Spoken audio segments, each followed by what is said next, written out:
But today's story is partial in another way, and this is the major acknowledgement, because at the same time that the British Home Children movement were migrating children to Canada, the Canadian authorities were placing Indigenous children in so-called Indian schools. Those Indian children were being trained to adapt to Canadian settler society. Over 100,500 Indigenous children were stripped of their language and of their culture in a practice that's been recognised as cultural genocide. They were exposed to many forms of abuse and to diseases in schools run by state and religious organisations. The Canadian Truth and Reconciliation Committee, that's still operating on this issue, estimates that around 6,000 of the bodies of those children lie in unmarked graves around the former school sites. This is a story that is recent and still unfolding. It's not the story for today, but I think I want to acknowledge it, because what the slice of history we are taking is very much a white settler colonial story. It's part of a history, it's part of Glasgow's history, important to acknowledge it. But at the same time, there was something else going on in that country, and we're just still discovering about it. History is not a closed book. It continues. And we build, what I think is important about history is that we build our present on the foundations of history and sometimes on the fault lines of history. Echoes of the history come back to haunt us. That was why, for me as a social work educator, it was important to teach our students the history of social work. And that goes back to the Victorian age and to the work of some of these charitable organisations. So I'm going to talk about, first I'm going to talk a little bit about the context for William Quarrier's work historically. I'm not a social historian, but I know a little bit about it, and I'll share it with you. And then I'll tell you a little bit about the Heatherbank Museum and how I just connected with it to create the Golden Bridge exhibition. And Ian will talk to you about the practical arrangements of how we digitally preserved and made a physical exhibition multimedia. So let's set the scene first of all. In 1869, 155 years ago, many cities in Britain, as I'm sure you know, including Glasgow, had been transformed by the Industrial Revolution. The engines of industrial capitalism pulled populations from the countryside into precarious work in the urban centres. Without the cushion of modern-day social security, the peaks and troughs of the business cycle ravaged the lives of ordinary people. When they were out of work, they were out of work. There was no social security. Over time, most cities developed serious slum areas where poor and working class people were concentrated in desperate and overcrowded conditions.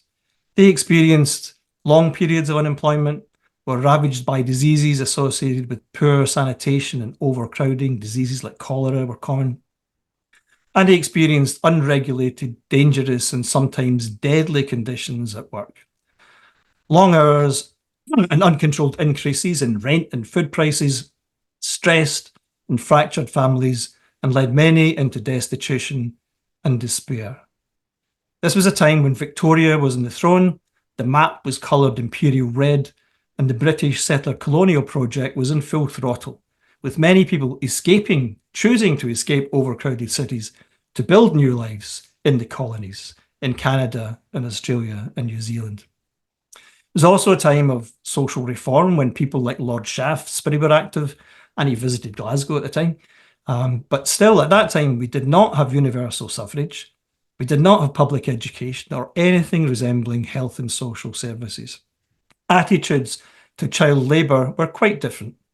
The National Society for the Prevention of Cruelty to Children did not yet exist, and it was still legal to send children up chimneys. In fact, one of the exhibitions in the Heatherbank Social Work Museum, that I remember because I visited it several times, was a kind of a sculpture and a model of a child climbing up a chimney, just to show what a narrow space it was and how a child's body could fit up there or not.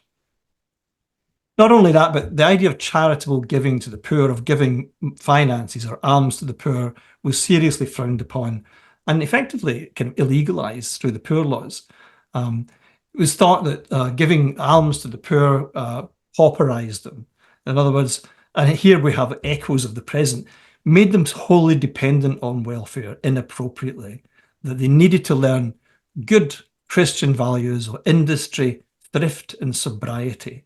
And so almsgiving or giving finance to poor people would discourage that. There was no recognition of structural issues of poverty, no recognition of the role of industrial capitalism in creating these conditions for the people in the cities. Yet at the same time, that close contact that came from urbanisation also meant that the Victorian middle classes could not avoid witnessing on their streets, and people in Glasgow witnessing on their streets and being scandalised by the results of industrialisation in the form of public displays of poverty, begging, homelessness, public drunkenness, street prostitutes, and displaced children, some of whom were pickpockets. In particular, the idea of rescuing children from poverty and rescuing them from moral depravity was a motivating force for many social reformers, predominantly Christian evangelists. And there's another echo there today.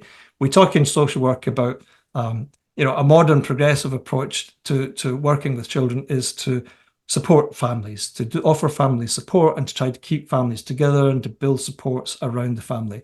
An alternative perspective on working with children is child rescue, which really started in the Victorian age, which is you remove as early as possible the child from the family in order to intervene early and stop it from,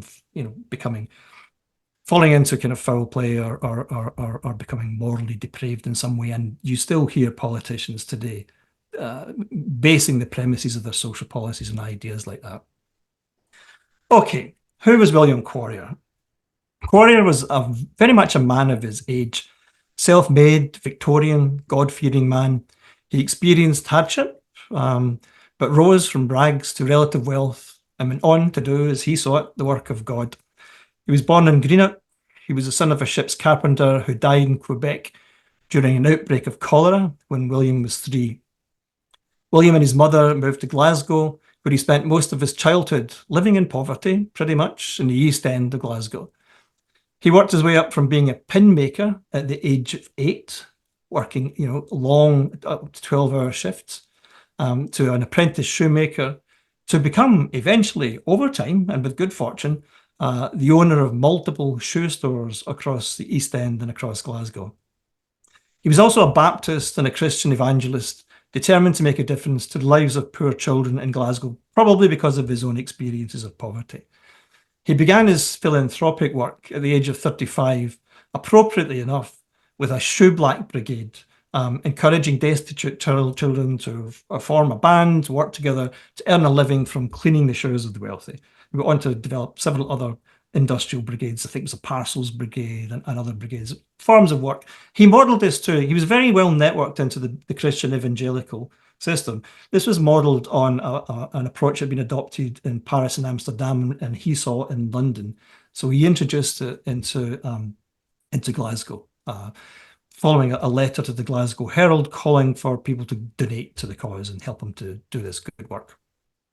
Quarrier would go on to build the orphan homes of Scotland near Bridge of Weir. If you haven't been to Quarrier's village, I would strongly recommend that you go and have a look at that place. It is astonishing. A massive estate of 34 cottages. The idea was not to build a total institution or a massive institution, but to create a home, a kind of home life in the countryside, away from the city, so that these cottages of about 20 or 30 children in each one would have a male or female house parent. The village has a school, had a church and a fire station. And at one stage it became home for up to 1,500 children. But even before the orphan homes had opened, he used his extensive connections with Christian evangelists in London and across the UK to join the British child migration movement. So he was an early adopter of this idea of moving children from the slums, as he saw it, into some safe place and then on to Canada for a new life and a fresh start. Quarrier's decision to become involved in sending orphan children to new lives in Canada was taken after meeting with Annie MacPherson, another Scot. He met Annie in Glasgow in 1871. MacPherson was a Scottish evangelical Quaker and the philanthropist who lived and worked in London, and along with the social reformer and suffragette Maria Rye, initiated the British child migration movement, opening child distribution centres in Canada and liaising with the Canadian authorities to migrate, place and supervise child placements. So here were two strong women, saw themselves as progressives, as involved with the evangelical movement, who wanted to, initially with a focus on girls and women, but eventually looking at all the children in the slum areas of cities, wanted to move them to Canada where they would have a better life. There was no thought, of course, about this. It was the height of the colonial period when many people were migrating to the New World, as I said earlier, anyway. So this seemed to them to be an excellent opportunity. Annie MacPherson, it was she who used the term the Golden Bridge when she said, and I quote, "We who labour here are tired of relieving misery from hand to mouth, and also heartsick of seeing hundreds of families pining for want of work, when over on the shores of Ontario, the cry is heard, 'Come over and we will help you.' We are waiting to seek out the worthy yet not yet on the parish list, but who soon must be. We seek to see their being properly started on the Canadian shores, and if you will give us the power to make a golden bridge across the Atlantic." That was from a pamphlet where she was asking for funds to support this, what she saw as good work. Between 1869 and 1939, over 100,000 children, as I've said, were migrated. They were aged between 5 and 14 to start with primarily aged 14 to 16 from 1909 onwards. The younger children were often adopted by families. The older children sent to work as indentured labourers on rural farms or in domestic service, girls mostly in domestic service, boys mostly in farm work. Quarrier, Thomas Bernardo and many other organisations across the UK became involved in this movement. It was motivated by both social and economic forces. In the 1890s, it was estimated to cost £12 a year to keep a child in an institution, compared with a single payment of £15 to migrate that child, who would then be looked after, the idea was, by the family, the Canadian family. In fact, William Quarrier said, "There is no piece of philanthropic work that accomplishes so much good at so little cost as does the emigration." The scheme was hugely popular because it seemed like a win-win. The child migration schemes were heralded as providing pauper children with a better chance for a healthy, moral life in rural Canada. The Canadian families welcomed these helpers as a source of cheap farm labour and domestic help. And then the cracks started to show. 5 years after the scheme began, there was the Doyle report. Andrew Doyle was England's local government board sent the inspector, Andrew Doyle, who had formerly been a poor law inspector, to inspect the care and placement of the children. The report that Doyle gave he was quite supportive of the work of the women and their intentions and what they were trying to achieve, but he was highly critical of the process of child immigration to Canada. Given the numbers that were being migrated, it's hardly surprising. The report criticised the speed with which the children were placed. They went first from the UK, were shipped over, went to distribution centres, two of them, one run by Maria and the other by Annie.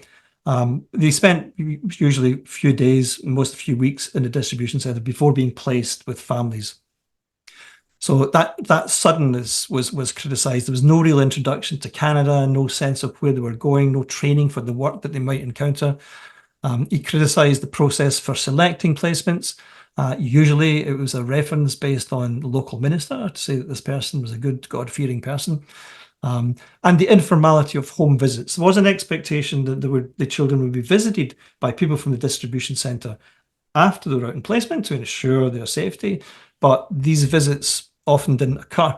The distances were vast. The children were placed across rural Canada, and some of the places they were placed were quite inaccessible, particularly in the remote farms.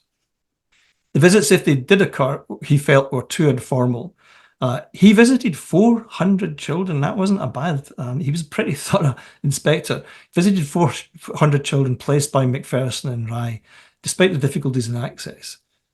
Remember, bearing in mind, William Quarrier would later open up his own distribution centre, but at this time he was using Annie MacPherson's. So what happened to those children were happening to his children too.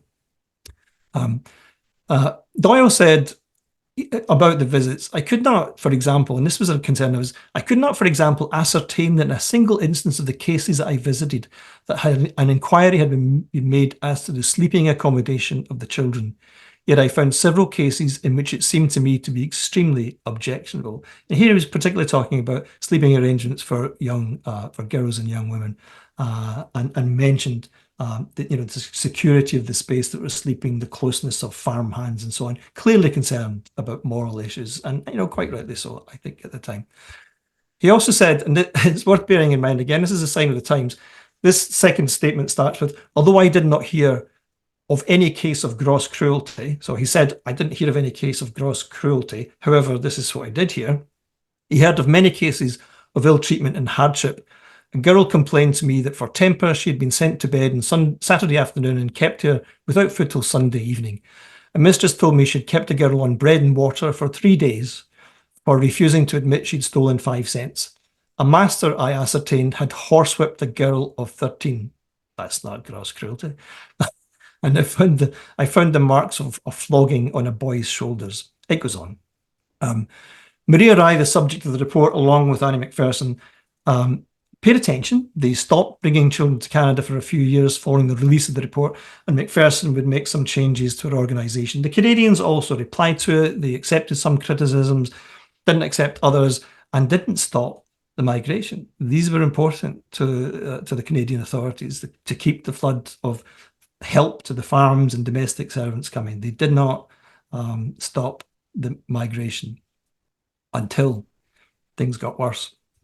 They didn't stop it immediately, but later in 1887, following publicity about child abuse and the death of a home child from Barnardo's, the Canadians passed an act to regulate and this is the quote for the act, to regulate the immigration into Ontario of certain classes of children,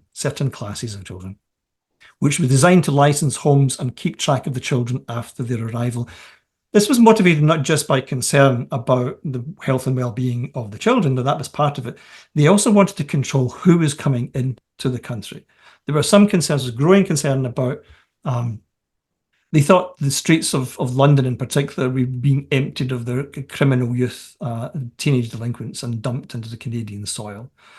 This was later picked up by the eugenicists in Canada, claiming that these were actually kind of genetically inferior children who were being dumped on Canadian soil. Nonetheless, at the same time, it was an attempt by the state, by the government, to control migration and also to look after the well-being of the children. They wanted to license homes and to ensure that records were kept about their presence. William Quarrier objected strongly to this new law, which aimed to place home children under official control until the age of 18. He objected in principle. He objected to the state interfering on the work of a religiously motivated organisation, and he wrote to the Canadian authorities saying, "We have ever held ourselves responsible for everyone we brought out, and where failure has come, we have returned them to the old land," saying that we would take them back. "You have spent hundreds of thousands of dollars in conducting this work, and have never asked the government at home or here to help us financially. It has been carried on in dependence on God and is a purely voluntary and religious movement. We hold tenaciously that the government has no right to interfere with religious work which it does not support, and that before framing this law, we who have spent our money, time and energies in furthering the welfare of the land to which we have brought our children should have been consulted," he said. Now, it's interesting, the response from the Canadian Department of the Attorney General wrote, and he wrote, I think, quite reasonably, and there is a kind of almost exceptionalism about Quarrier. Most commentators and most historians seem to suggest that Quarrier's way of doing business was a bit more disciplined, a bit more strict, a bit more thorough than some of the other organisations involved. Doesn't mean that even the Quarrier's organisation could control everything that happened to 7,000 children. That's not possible, even in modern day social work organisation couldn't manage that number of children in that kind of context. But the Canadian Department of the Attorney General wrote back to Quarrier saying, the Scotch, quote, unquote, the Scotch are well known as a most desirable class of settlers. And from all we have heard of your good work, both in Scotland and in this country, we have confidence that you would only bring the best class of children, even though no law existed on the subject. But with so many agencies engaged in the placing of children in Ontario, it was felt to be imperative that some regulations should be adopted whereby careless or mere money-making work, and there were allegations of that, could be put a stop to. As you doubtless know, there is strong public prejudice against the importation of children, owing partly to the work of placing and supervising not having been properly attended to by some of the agencies. This, it is hoped, will be remedied to some extent under the new law. Quarrier still was not happy. 1 year after the Act was passed, he stopped migrating children to Canada. In fact, it wasn't until after his death in 1904 that the Quarrier's family, his daughters, son-in-law, would resume immigration. And the numbers again rose until the movement was stopped between 1916 and 1919 because of the First World War. The programme resumed for a time after the war with an emphasis on older children, but in 1933 it was stopped permanently by the Canadian government, though some children still seem to manage to find their way there even after that. When it was stopped, again, partly this was to do with concerns about the welfare of the children, but in 1933, we're talking about the Great Depression. There were complaints from the trade unions about free labour that these children represented, undermining the payments to the farm labourers in Canada, quite rightly and understandably. But again, as I mentioned earlier, the 1930s was when the eugenics movement was in full swing. And it influenced not simply the Nazis in Germany, but many social policymakers were taking on board this idea of the genetic stock of the population. And there were concerns raised by some people in Canada, again, about the home children from a genetic point of view, which indicates the kind of stigma that they must have felt because of what was being said in the press about these British home children. That's all I want to say about that story. There's much, much more detail to it. Much of it is inside the Golden Bridge Project. And there are many texts written about it. So it's still very much a hot topic. If you do a search in a decent academic library on the British home children, you'll find very recent pieces of research that are still uncovering new dimensions of the project. I want to end by saying a little bit about the Heatherbank Museum of Social Work, because that's how we engaged with this. Iris came across the story of the Golden Bridge due to the work of the Heatherbank Museum of Social Work. This was a specialist museum founded almost 50 years ago, 1975, by Colin and Rosemary Harvey. Colin was a retired social worker and academic, and the museum was the only museum of social work in the world at the time. It was originally housed in part of their home in Mulgai, and I remember going out to visit it on several occasions. Colin and Rosemary were conscious that Mulgai, and their home in Mulgai wasn't the most accessible place, so they actually got funds from, I think it was Strathclyde Regional Council at the time, to take some of the exhibits out in a van, which they toured around Scotland with, showing some of the assets in the museum. Such was their love of history and the valuing of the importance of this to Glasgow and to Scotland. When Colin died in the 1980s, the work of the museum was continued by his wife Rosemary. Then in 1993, after Rosemary died, the museum trustees agreed to move the assets to Glasgow Caledonian University.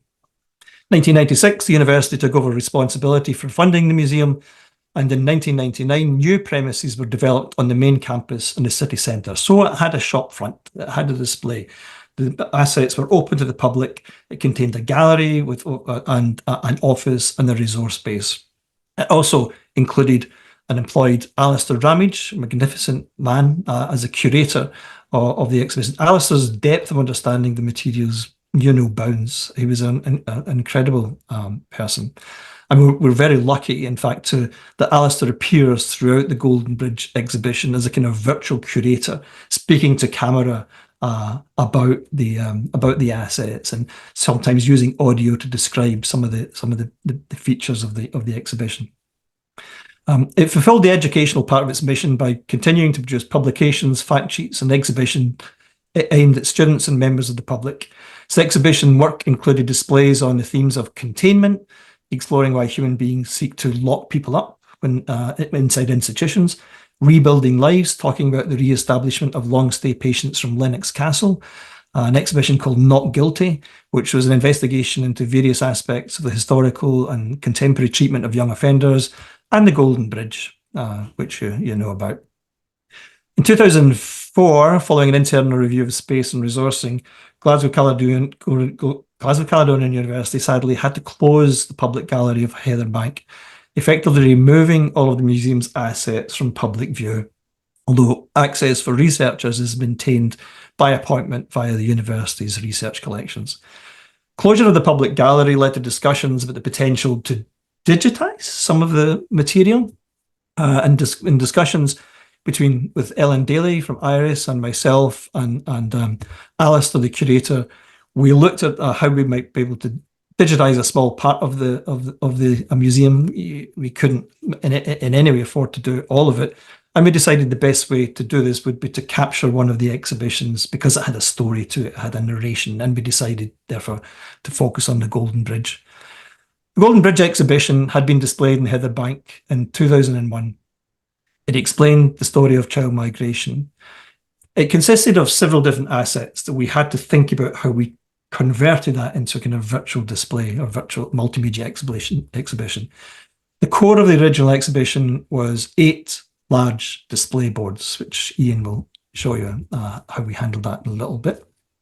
But there were other exhibits included also.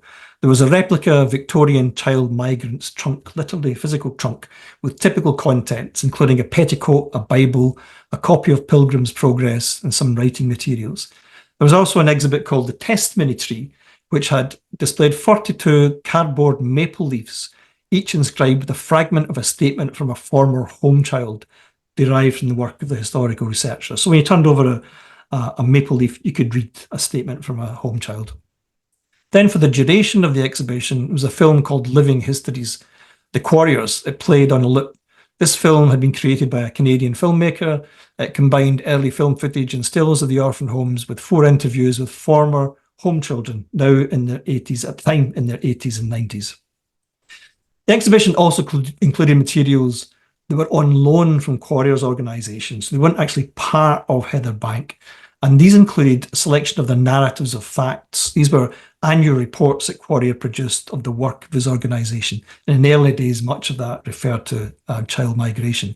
It also included a photograph album from the 1890s, depicting children and staff at different stages of the migration journey, and a series of glass slides photographed in the 1920s, portraying different aspects of life in the orphan homes.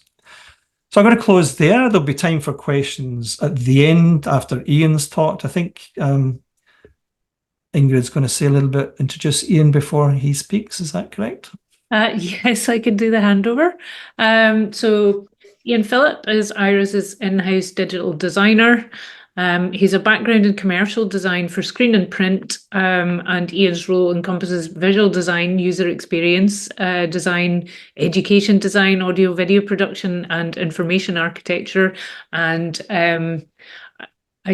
has done an enormous amount of work to maintain and curate the Golden Bridge website. So I will hand over to him now to tell you a bit more about that.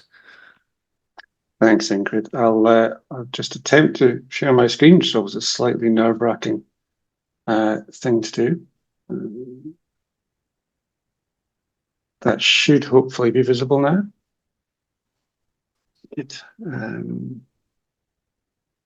My keyboard's just on sleep. That's entirely predictable. Use this one. So this is actually, I'm going to talk about the process of digitizing the physical museum assets, bringing them online, keeping them online, and why I think we're quite protective of the Golden Bridge and how it impacts myself and Ellen, who sadly can't be here with us tonight. But don't worry, I'll keep it quite short and there are lots of pictures. So as Neil mentioned, The exhibition materials came to me as really digital assets converted from the physical materials of the exhibition. So these are the 3 of the display boards, which were handed over. There was also the photographs of the trunk that Neil mentioned and various other assets that had been in the exhibition. And our task was to convert these into something that we could share online, make a digital version and keep it around for as long as possible to help share the story and to remember the story, because it had been rather lost. You can see from the boards on the screen now that the original exhibition leaned quite heavily on kind of typical tropes you'd associate with Canada, lots of maple leaves, red and white text, all this kind of stuff.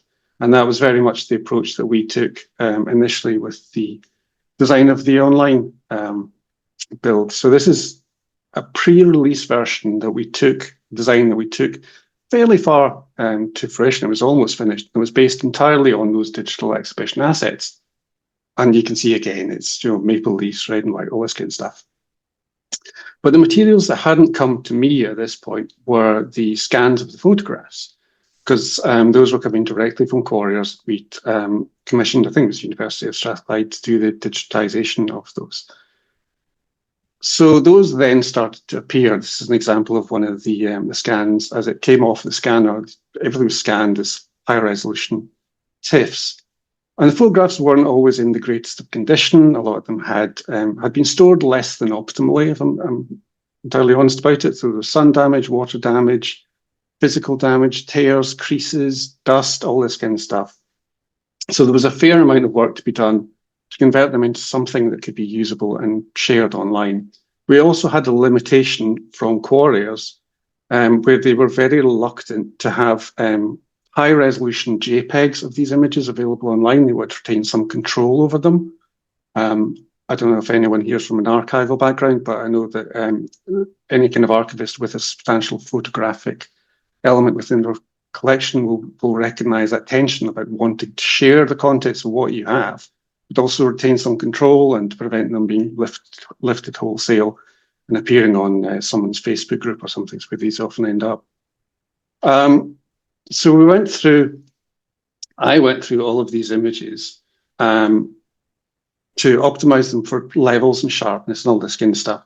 And my colleague Paul, former colleague Paul, had lit upon this solution called Zoomify, which was something that it slices all of the photographs up into hundreds and hundreds of little squares, little mosaics at different resolutions, and then has a viewer that was embedded on the web page that stitches them back together. It's exactly the same way that mapping applications like Google Maps, Apple Maps, all these kind of things work. So we did that, which had the accidental advantage, I think, in the final execution of encouraging you to zoom in. And that's something that I really wanted to encourage people to do. I should point out that this is a photograph taken at the Fair Now receiving home in Brockville, Ontario. So this is a party of boys shortly after they arrived in Canada in 1896. The building is still there if you're in Ontario. It's been I'm told it's been an apartment building since the 1930s. It's been swallowed up by the suburbs, but it still stands.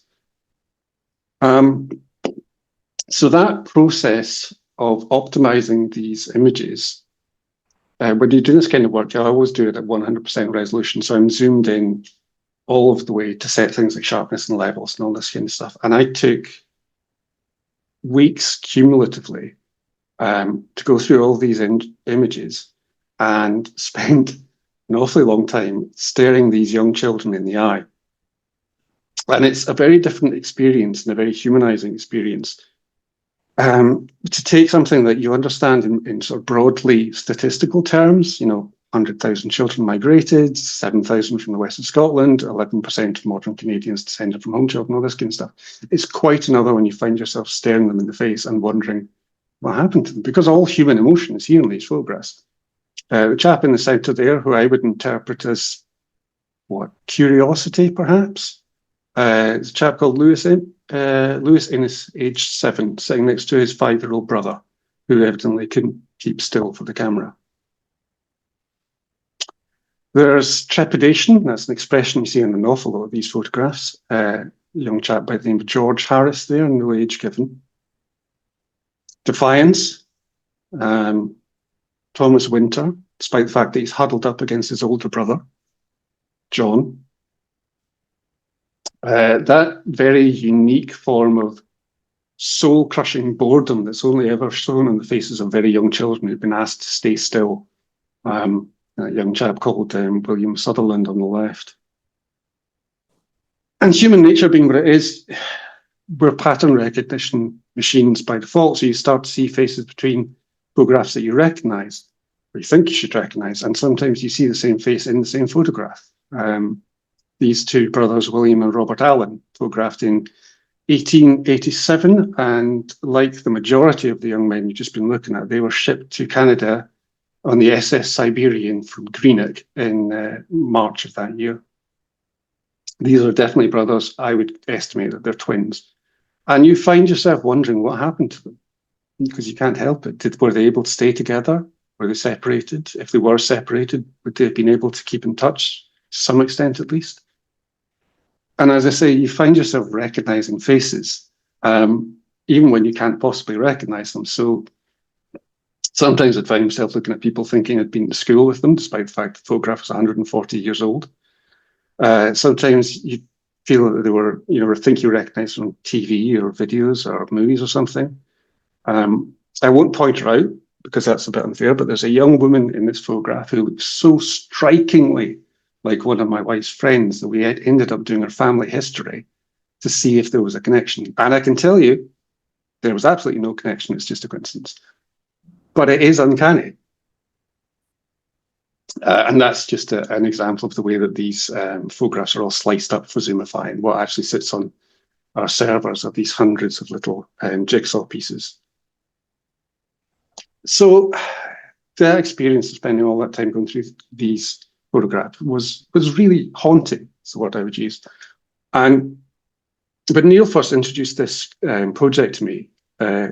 He said something along the lines of, it would be right in my wheelhouse. And I think that was partly because Neil knew that more so when I was younger, I'd been a very keen amateur photographer with a very particular interest in black and white photography, which translates into reality as I have a house full of old cameras, and I spent ages mucking around with chemicals and old lenses and things. So I could give you chapter and verse on why these photographs look the way they do, why the photographs of this era look the way they do, how the photographic emulsions of that time were very slow to react to light, necessitating long exposures, how the lenses of the day exacerbated that, how they were very inefficient at admitting light, how they had restrictive apertures, how if you tried to shoot the photograph, take a photograph with the aperture wide open to minimize the shutter time, you would end up with a very narrow area, a central circle of sharpness in the middle of the photograph with good contrast that would fall away rapidly towards the edges. Or if you wanted, like this photographer evidently did, a photograph that was sharp and had good contrast from corner to corner, you would stop down the lens, which meant you would have a massively elongated exposure time. And you can see all of that in this photograph. You can tell it's a very long exposure because every single person in it has been instructed to prop themselves against a piece of furniture to stay stock still. You can also see that has completely failed with the two young girls leaning against the counter who exhibit motion blur in their heads because they couldn't stay still because children. You can also see that there was a window, presumably to their back, that admitted a great deal of light, which meant that they were overexposed. And the photographer, when he was producing a print, has tried to sort of dodge that and bring back some highlight detail, which hasn't really worked and makes them look quite ethereal, quite as if they're glowing.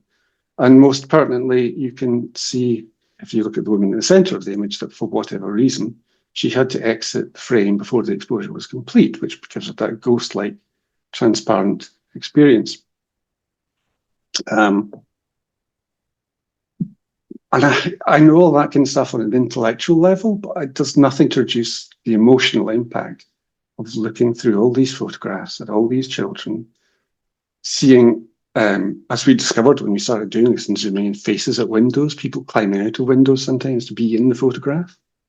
And you're watching these children being transported through the streets of Glasgow on their way to be bundled up on a ship.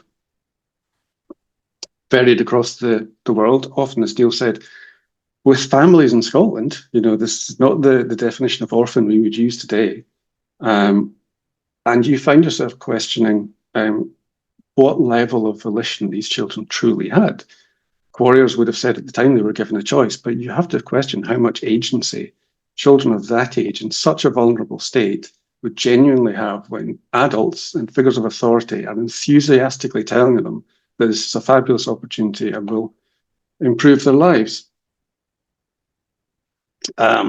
So that experience profoundly changed my understanding of the project.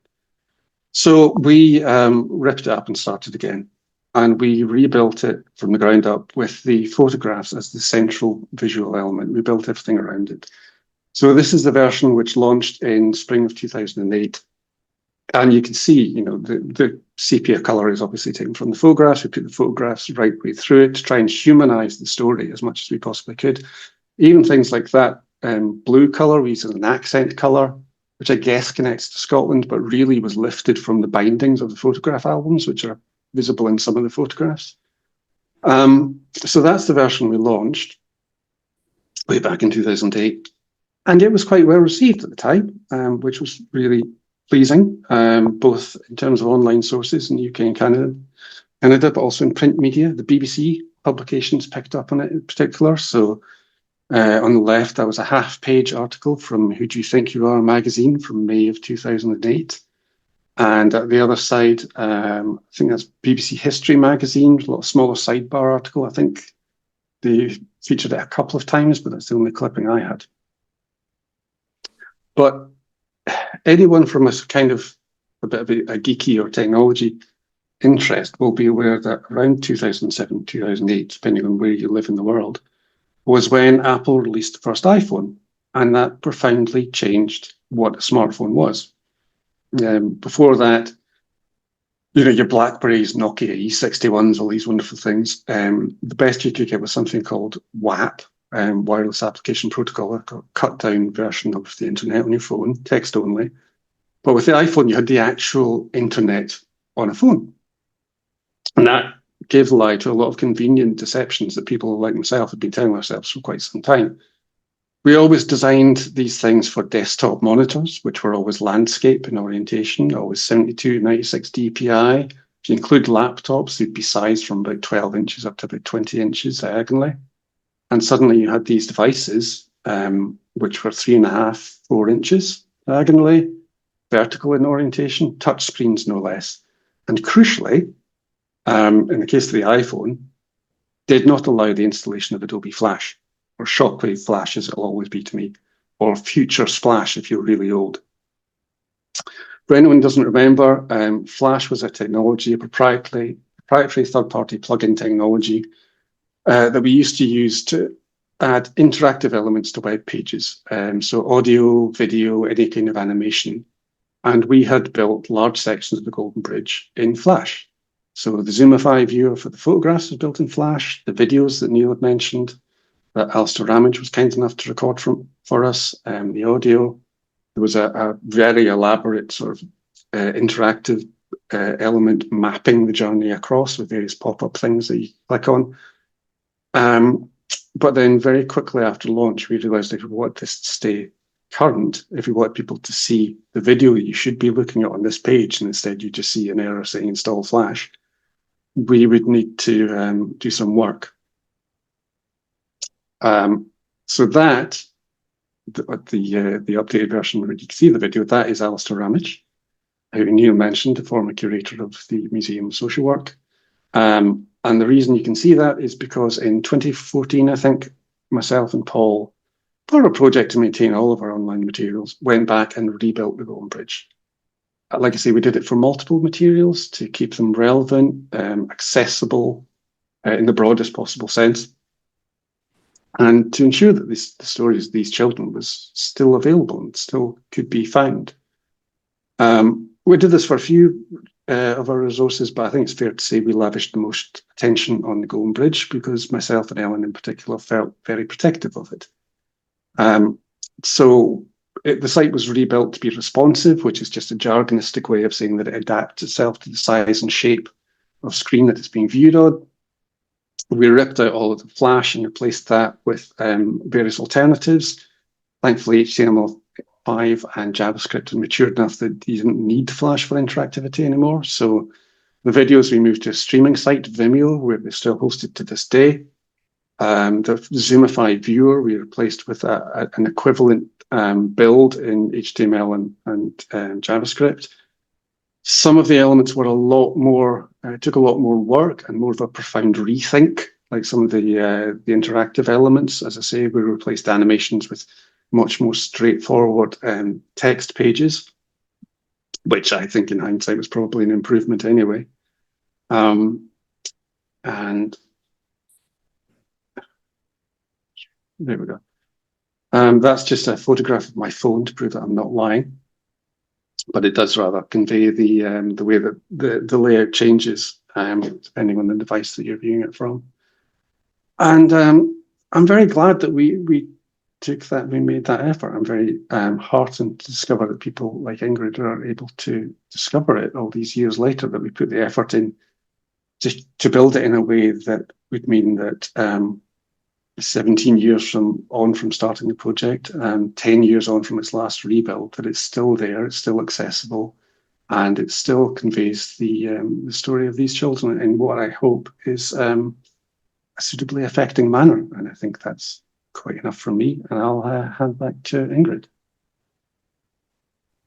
Oh, thanks so much, Ian. That was fantastic. So we've got a bit of time now for some Q&A.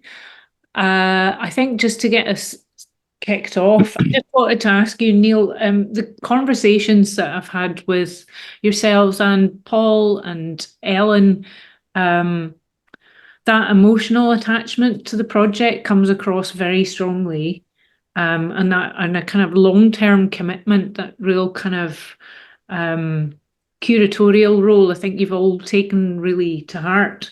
And obviously you had a bit of coverage when the website first launched.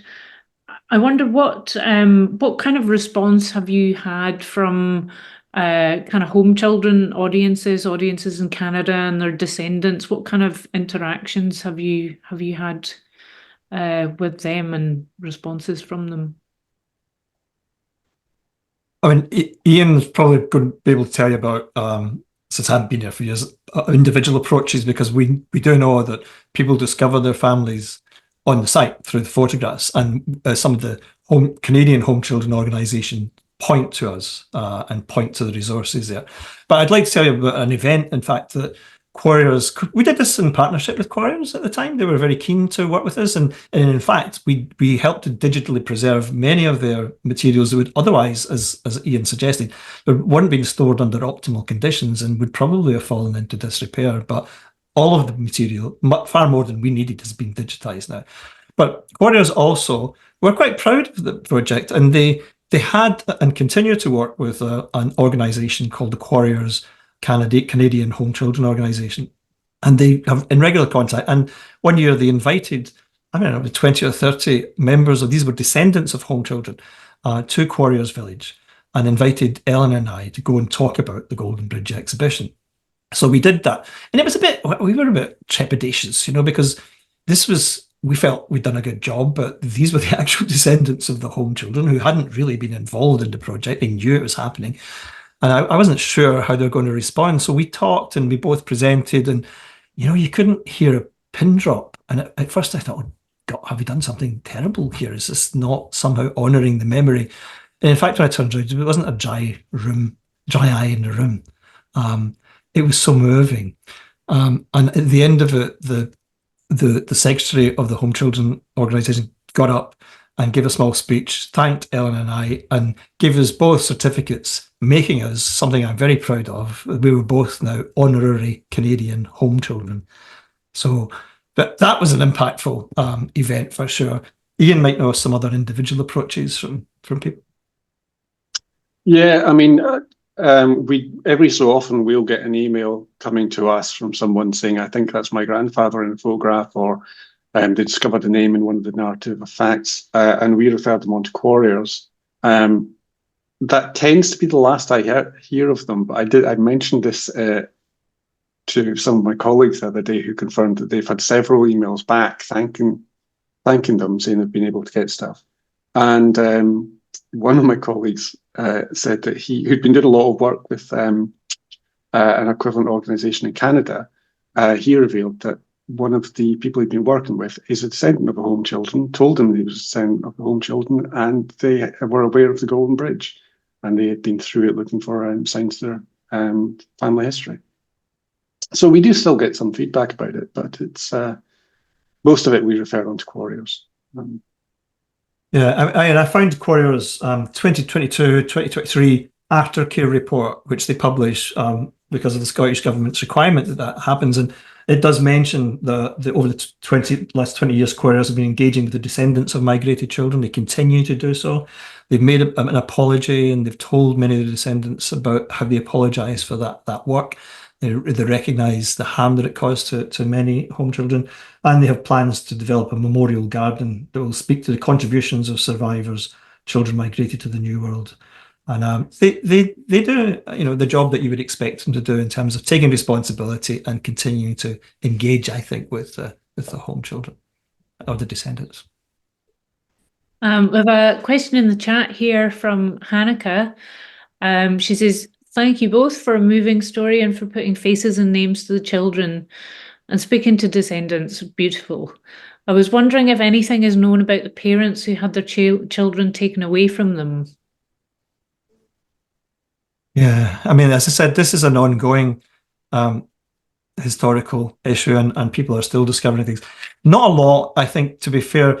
In the narratives of facts, there's not a lot of accounting of those people. There have been reports. There was one report I remember where a mother had made the assumption that her child was being taken into care temporarily and showed up a few days after they'd been migrated to Canada, which must have been incredibly distressing, and she hadn't known about that. So all sorts of things like that occurred. But I think there's much more we could find out about those experiences, though it's quite difficult to know when there are no traces, there are no records. At least you know about the home children because the organisation had records of them and we knew something about their movements.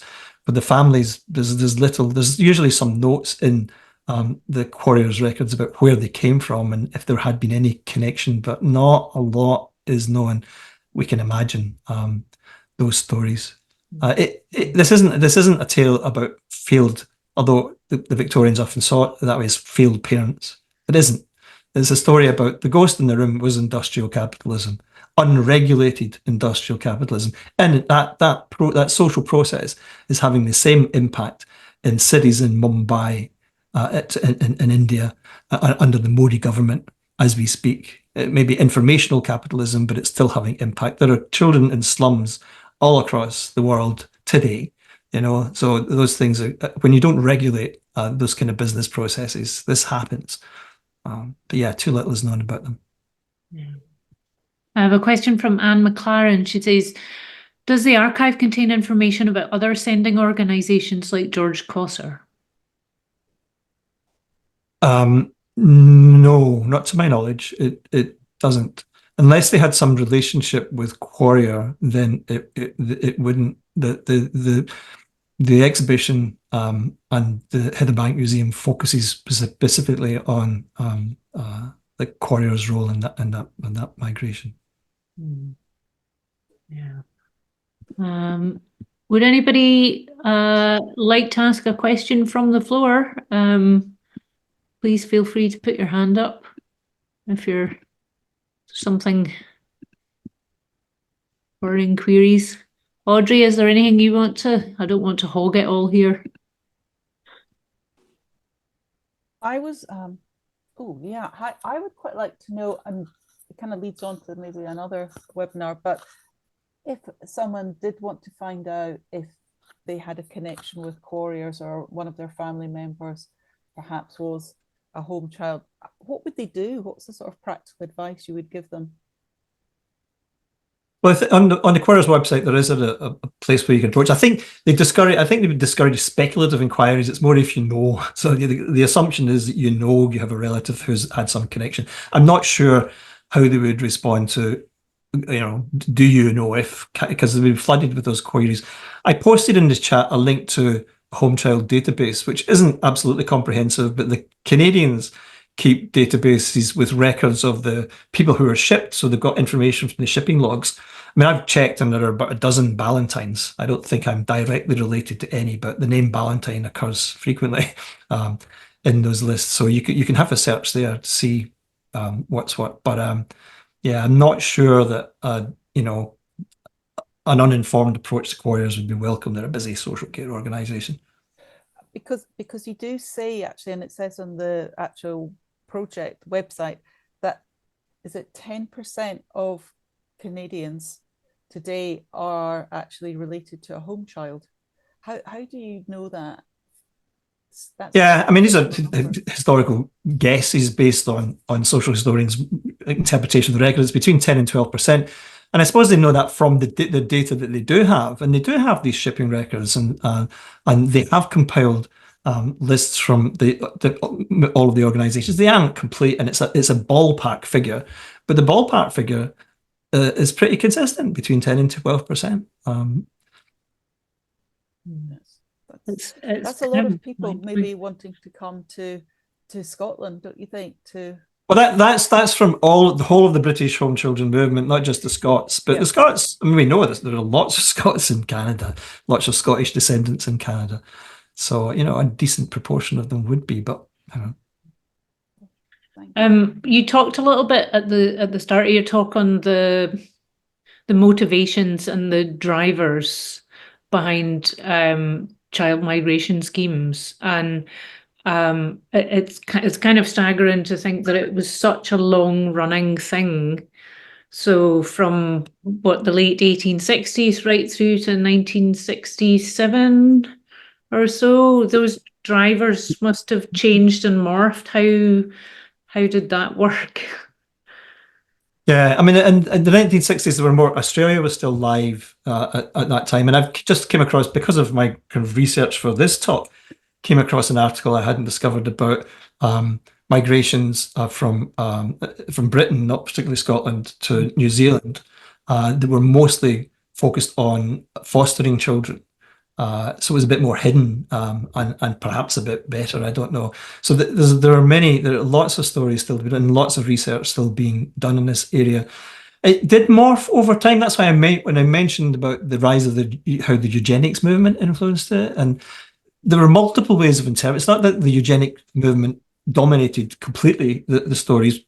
Some people were still concerned, of those of a more progressive or liberal persuasion, were still concerned about the welfare of the children and thinking about measures to look after them. But as I say, others were concerned about population and the gene pool at different times. And then there was the trade unions who became concerned about labour costs, and were they being undermined, particularly during the Depression, when it was a challenge for everyone. So different moments in history, this was read. The lens was different, and what migration meant was construed in a different way.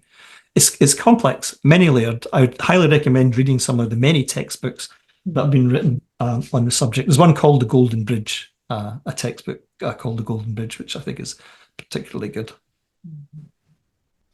And I've got a wee question for Ian as well. Let's just imagine that costs are no problem. What would you like to see done with that website? What's your wish list for taking it forward and long-term curation? I mean that's a difficult one. One of the things we haven't really discussed is how very fortunate we were to have the resources that we had available to us at that time to create it in the first place. We as an organisation, I think, would struggle to do this now. I think one of the reasons that it still exists is that we built it in such a way, rather consciously, I'd say, that it would require zero maintenance and zero uptake from our perspective. There's no content management system at the back of it, which means there's no security headaches, there's no update cycles, there's none of that. So the running costs have been really minimal. All we do is we go in and I go in and update broken links, external links from time to time. It would be really nice to add more detail where available. I think I noticed there was a question about indentured servitude in the chat, and I think one of the things we realised when we were working on it, I think Ellen, who noticed it really first of all, was that we had this very good and detailed story about the children in Quarrier's village, the children being transported in ships, the children arriving at receiving homes, and then it stopped. Which I think speaks to how little monitoring of outcomes there was in Canada. Everything was very assiduously documented and photographed right before that stage, and there seems to be extremely little after that. We ended up, Ellen worked very, very hard to contact multiple other organisations and found some photographs from Bernardo's of children settled with families, and we were able to add that to round out the story a little bit. I would love if there was more detail available picking up from that point onwards. As Neil said, we were lucky enough to have, we were able to use excerpts from a documentary film made, I think, in the 90s. Neil, correct me if I'm wrong. And the filmmaker was kind enough to allow us to embed short clips of that in the Golden Bridge on the open internet. I think we weren't allowed to use anything more than like 2 or 3 minutes in length. And that at least gives you something, some information. But it's the type of thing where you're kind of torn between wanting to know what happened to these children and not wanting to know what happened to these children. So I think that kind of thing would be nice if there was infinite money and infinite timescale. But as I said, I'm glad that it's still there as it stands, and I think that's not a given in the current climate in which we operate. Absolutely. Yeah. On the indentured servitude thing, I mean, there was a kind of it was a contract. There was a physical document that each of the placements had to sign, saying that they would be indentured up to the age 18, and that there would be payment after that they'd be looked after, they'd be cared for, and a number of other stipulations. The problem is you can have those statements, but how do you, I mean, as Doyle said, how do you know they're actually being carried out in practice? I mean, what he found is that often some of the children just their whereabouts were unknown because they'd run away, they'd escaped. So they're just off the records, off the system at that point. And of course, particularly, teenagers wouldn't put up with necessarily with that kind of abuse if they were being abused, or would decide to just go and not want to be where they were. So there's a lot of detail we just don't fully understand about what happened. There was an intention. I think the intentions were good. But to be honest, even a modern day social service organisation with good communications networks couldn't keep on top of 100,000 placements. It's just not possible. You would need vast resources to do it. And so it was well beyond their capability, which was, again, what Doyle was pointing out. I think the British were quite alarmed at how rapidly the scheme took hold and how many children were being migrated so quickly.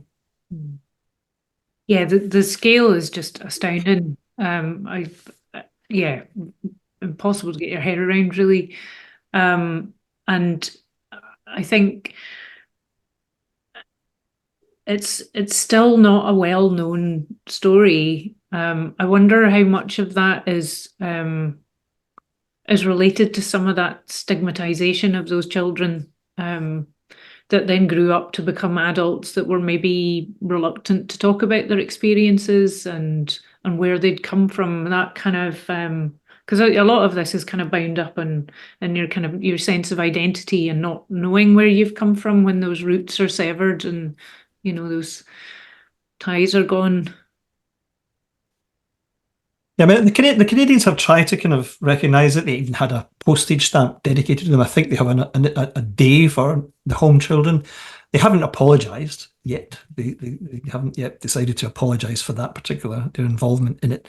But in Canada, I think there's a greater awareness these days. In Glasgow, very little, I think. I think a lot of people know about William Quarrier, but perhaps don't know exactly what he did. They know he's a philanthropist. He had a village somewhere out in Renfrew. Maybe, I don't know how much. I don't know how many people in this room, what detail or level of knowledge you knew about William Quarrier's work, whether there was anything new in what I said today, or whether you knew about child migration movement. I'd be interested to know if folk actually did know about this before the event. I can see that amongst some of my heritage peers and like myself, knowledge levels were very low, frighteningly so. Really, when you think about the kind of importance of the story, and yeah, I think that's something that needs to be addressed. Really. Somebody's asked about Australia. I mean, Australia is complicated. Some of the worst stories I read were actually the Australian stories. The involvement of some of the church organisations there. The systematic abuse was out of order. They've reacted. They've acknowledged it, but there are ongoing issues. I mean, as someone in New Zealand now, I look at Australia and I'm concerned because at least here we have the Treaty of Waitangi that has respected the rights of Indigenous people. In Australia, Indigenous peoples are still really not recognised. They had a recent vote whether they would, recognise and involve Indigenous people in the movement. So that's not about migrants, of course, but yeah, Australian politics or something else. Yes. So I might hand over to Audrey now because we do have that follow-on event on Thursday. So she can maybe tell you a little bit about that, and then we have a special treat to round things off. So Audrey, are you there? Yes, I am. Hi. I'm sorry, I sent that other thing a bit too soon, actually. I was setting it up. Yeah, we're going to do a follow-up sort of webinar to this, but it's much more sort of like what's the next stages, if you like, what happens. So we've got 3 presentations on Thursday. We're going to hear from Irene O'Brien, who's the city archivist at the Mitchell Library, because obviously there was lots of other homes and there were other places where children were looked after in Glasgow, and they didn't all end up in Canada. But I think she will talk about the records that they have and how you can access them, and the importance of archives, if you like, and why we need to look after them, especially the digital ones. I think Ian touched on that, how we need to look after them and keep them up to date and relevant, because they can become out of date and no longer, you can't actually use them anymore. But we're also going to hear from someone from the University of Strathclyde, from the genealogy school. Again, sort of a very practical level, like if you did know that if you've got someone in your family who was a home child, how you would go about actually finding them. And then we're going to actually hear from someone from the Library and Archive of Canada, because it's like what did happen to the children once they got to Canada, and they'll be looking at some of the records and how you can access that information. And again, like tonight, there'll be a Q&A session. So this is on Thursday, on the 19th at lunchtime. That's 1 p.m. And you can all come, and I've put a link to the Eventbrite page on the chat. It's free. So hope to see you on Thursday. Thank you, Audrey. Well, I think unless anyone has any more questions, we'll maybe round things off there. So I'd just like to say a huge thank you to Neil, to Ian, and to colleagues Paul and Ellen who couldn't make it along today, and to Audrey as well for coming along. It's been really fascinating, and it's a story that really needs to be better known. So we're going to finish up with a song, not sung by me, you'll be glad to hear. It's a Canadian singer-songwriter called Alison Lupton, and she wrote a song called Away, which is about the home children. And I got in touch with her a couple of days ago to say, would she be okay if we used her song? And she said, yes, that would be fantastic. Her grandmother and her great uncle were home children. It was one of the things that inspired the song, I think. And for any Glaswegians here, she is touring next November, apparently. And I am just going to put a link to her website in the chat, so do check her out. And let me see, chat. That's in there, and so it's like right at the far reaches of my technical abilities here. I'm going to attempt to stream something from a video.